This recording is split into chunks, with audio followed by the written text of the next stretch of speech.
On voulait se poser aujourd'hui la question sur Boursorama et parler des fonds activistes en se demandant, pardon, c'est un peu de la provoque, mais c'est voulu, est-ce qu'ils sont tous des vautours? On en parle avec Philippe Béchat. Bonjour Philippe. Bonjour. Rédacteur en chef de la Bourse au quotidien. Alors pourquoi on se pose la question aujourd'hui? Ça ne sort pas comme ça du chapeau, parce qu'on a un fonds activiste américain qui est gros, qui est lourd, qui pèse 35 milliards. C'est le fonds Elliott Management qui s'est invité, on l'a su la semaine dernière, au capital de Pernod Ricard, le géant français des vins et spiritueux, numéro 2 mondial. Il a mis comme 1 milliard de dollars pour monter à 2,5% du capital. La question, on va élargir au fonds vautour, mais à quoi il joue? Que cherche ce fonds activiste, en s'attaquant comme ça, encore une fois, au numéro 2 mondial des vins et spiritueux? On dit il estime que c'est mal géré, c'est ça, qu'il faut faire des plans d'économie, éventuellement une fusion. On peut mieux faire, on peut toujours mieux faire. C'est ça? Oui. Alors, précisons quand même que Pernod Ricard, c'est une société qui va bien. Donc quand on entend fonds vautour, généralement, c'est des fonds qui s'attaquent à des boîtes qui roulent un peu sur la jante, qui sont en difficulté. Et on va dire, ils viennent souvent leur mettre le coup de grâce, avec l'arrière-pensée souvent de faire effondrer les cours pour racheter eux-mêmes à bas prix et ensuite revendre à la découpe. Ça, c'est le fonds vautour. Mais ce n'est pas le cas qui nous occupe. Là, Pernod Ricard est une boîte qui va bien. Ce que M. Paul Singer, le patron d'Elliott, voudrait, c'est que Pernod rapporte plus, rapporte par exemple autant que Diageo, puisque Pernod fait 26% de marge et Diageo 31%. Donc il y a certainement quelque chose à faire. Il y a 5 points de marge. Voilà. Et puis, ce qui est assez paradoxal, c'est que Pernod a racheté Absolut Vodka et perd des parts de marché dans le secteur de la vodka. Bon, il faut dire que ça avait été racheté très très cher. C'était en 2008, juste avant la crise. Donc voilà, c'était un petit peu difficile de le valoriser tout de suite. Donc l'objectif, c'est de mettre la pression sur le management pour dégager plus de valeur. Ce n'est pas de la philanthropie, ce n'est pas pour que la boîte soit mieux gérée, parce que derrière, l'objectif, c'est de dégager, j'imagine, une plus-value la plus rapide possible. On rappelle quand même que les rendements, paraît-il, de ce fonds, Elliott Management, qui gère 35 milliards, comment il s'appelle, Singer, là, il paraît qu'il gère, Singer, oui. Il pèse plusieurs milliards, lui tout seul. Ces rendements sur 40 ans de ce fonds sont, paraît-il, exceptionnels. Alors, il y a eu un très très gros coup, un coup de maître sur la dette argentine.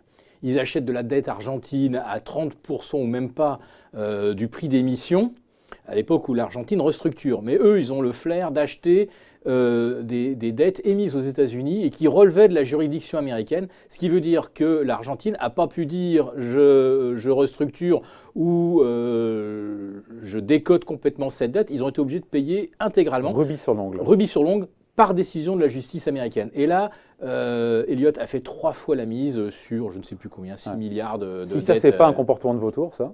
Là, c'était précisément un comportement de vautour. Mais ce n'est pas, ça ne résume pas complètement l'activité d'Elliott, puisque récemment, ils sont emparés d'Athena Health, 6,9 milliards quand même. Il y a un petit peu. Donc, ils ont vraiment de très, très gros moyens. Et quand ils visent quelque chose, généralement, il y a du retour derrière. Alors, donc, l'appellation de fonds vautours n'est pas totalement appropriée, même si parfois, ils ont des comportements de vautours en s'attaquant à des boîtes qui sont fragilisées, qui sont endettées. Quand même, souvent, il y a peut-être ce point commun-là, non? Il y a des fonds qui, eux, par contre, se font connaître parce qu'ils sont spécialisés dans l'attaque de sociétés, effectivement, dans des situations compliqué, voire parfois bord de la faillite. On se rappelle par exemple d'Oday Management s'attaquant à Peugeot en 2014, ils ont fait effondrer le cours. Alors en répandant des rumeurs dans la presse, enfin des trucs que je qualifierais de dégueulasses, et ils ont fait effondrer, ils étaient énormes, short énormes, et ils se sont rachetés à 30-40% plus bas.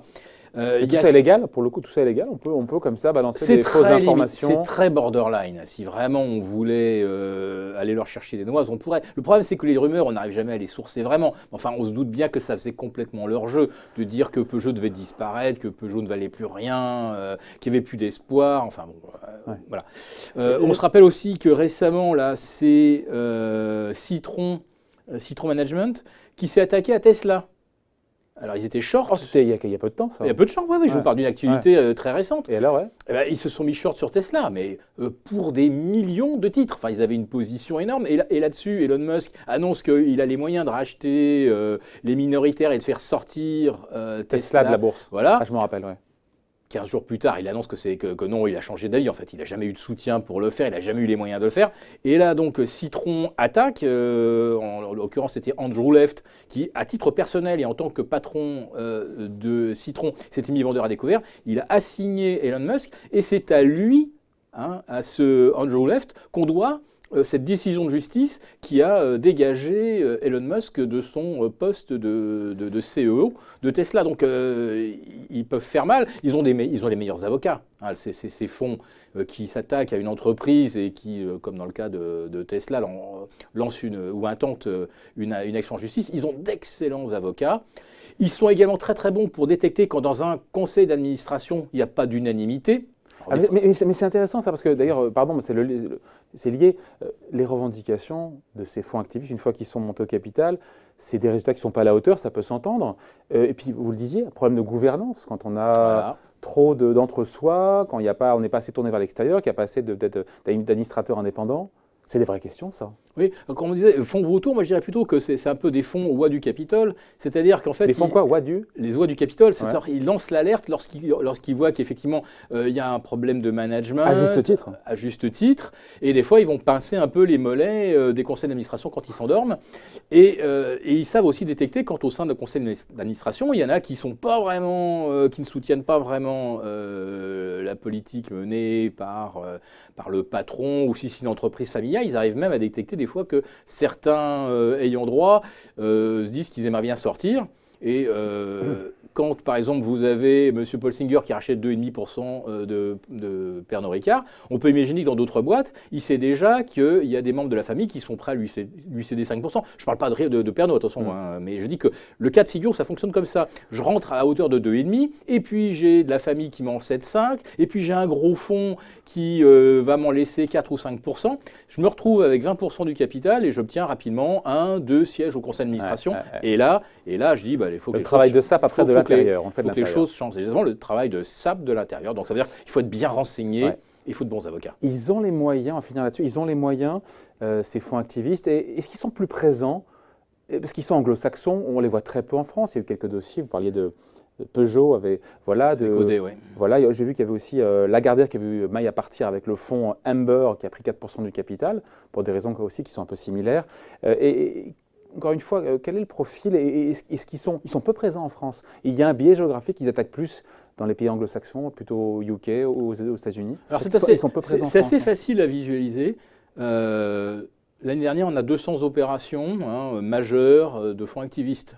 C'est simple, 100 aux États-Unis, 100 dans le reste du monde et environ un tiers en Europe. Voilà. Un tiers des 100 en Europe. Voilà, pour vous dire à peu près. Donc l'essentiel des opérations se font aux États-Unis. Et alors, on n'a pas eu vraiment d'accélération entre 2017 et 2018, c'est juste qu'ils ont un peu changé de cible, les fonds, c'est-à-dire qu'ils s'attaquent maintenant à beaucoup plus gros. C'est-à-dire que dans, je crois, au 15 ou 20% des cas, ils s'attaquent à des boîtes qui font plus d'1 milliard, voire plus de 10 milliards. D'1 milliard quoi, de capi ou de chiffre d'affaires? De capitalisation. Quand on voit qu'Elliott pèse 35 milliards, effectivement, ils peuvent s'attaquer à du très lourd. Puis ça, ils savent manier les leviers. Quand on parle de fonds vautours, ils savent très très bien prendre du levier pour ensuite se payer sur la bête et revendre à la découpe. Et puis là où on risque de les voir, les fonds activistes, c'est si l'an prochain, vous avez des entreprises qui sont en difficulté avec leur endettement, là par contre, ils sont très très bons pour faire effondrer les cours, obtenir une restructuration de la dette. Alors eux, ils achètent évidemment avec une décote maximale, et puis une fois qu'ils ont obtenu qu'on reconfigure la dette, ils le font pour que ça soit leur avantage, c'est-à-dire qu'avec des garanties, on fait jouer les covenants, etc. Et ils achètent de la dette très décotée, et ils se font 15-20% sur une tranche. Ou alors, ils demandent la conversion de la dette en actions, sachant qu'eux sont vendeurs à découvert, donc ça leur permet de trouver la porte de sortie et de maximiser leur short. Et en plus de ça, s'ils sont très malins, ils arrivent même à devenir majoritaires au capital, donc c'est eux qui prennent le contrôle, et puis ensuite, ils vendent ce qui vaut quelque chose, et puis les mauvaises dettes, ils les laissent de côté. Donc ce sont quand même des gens qui sont très bons. Mais très peu présents en France, on finit là-dessus, on voit Lagardère, on voit Pernod Ricard, mais ça reste des boîtes du CAC 40, quoi, je veux dire, on ne s'attaque pas à des valeurs moyennes, en France. Ils peuvent aussi s'attaquer à des valeurs moyennes. Bon, là, je vois actuellement les SS2I qui sont en grande difficulté, les Soprasteria, les Altran, etc. Je ne serais pas étonné que des fonds activistes s'intéressent à ces dossiers qui, à mon avis, sont bradés. Et je pense qu'il y a de la valeur à extraire.